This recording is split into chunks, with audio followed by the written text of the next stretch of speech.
গরম তো পড়েই গেল, মানে গরম ঠান্ডা আর বৃষ্টি সব একসঙ্গেই হচ্ছে। তাই ভাবলাম এই গরম ঠান্ডা সব কিছু মিলিয়ে একটা খুব টেস্টি ক্যারামেলাইজড আইসক্রিম তোমাদের সঙ্গে শেয়ার করি। এটা হচ্ছে বাটারস্কচ ফ্লেভারের ক্যারামেলাইজড আইসক্রিম।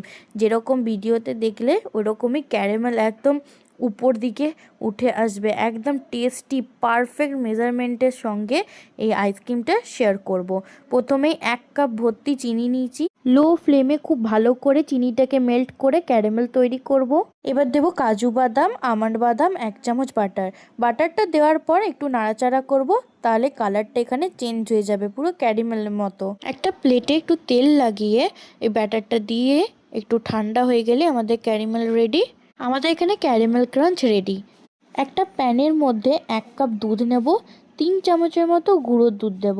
এখানে কিন্তু গ্যাস জ্বালালে হবে না, আমি গ্যাসের ফ্লেমটা পুরো বন্ধ করে রেখেছি। সব কিছু দেওয়া হয়ে গেলে তারপরে গ্যাসের ফ্লেমটা অন করব। 1/2 কাপ চিনি দেব, তার সঙ্গে দেবো 1 চামচের মতো কর্নফ্লাওয়ার।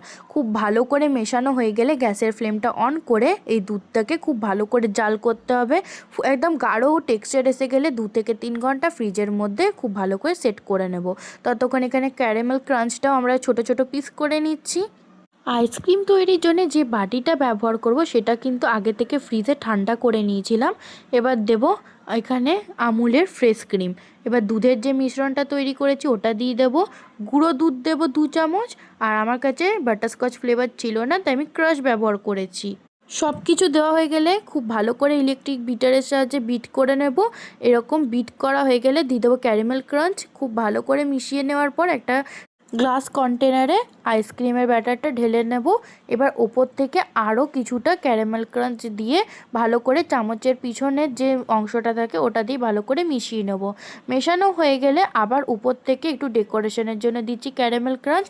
ওভারনাইট ফ্রিজ আপ করে রাখবো, তার জন্য আমি একটা ক্লিন র্যাপ একটা ভিতর দিকে আইসক্রিমের সাথে চিটিয়ে দিয়েছি, মানে উপরে ক্রিমের সঙ্গে, আর ওপর থেকে আর একটা এক্সট্রা ক্লিন র্যাপ দিয়েছি যাতে কোনো রকম আইস ক্রিস্টাল না জমে। দেখেই বুঝতে পারছো যখন আমি স্কুপ আউট করছি তখন কত সুন্দর ক্যারামেলটা উপর দিকে বেরিয়ে আসছে।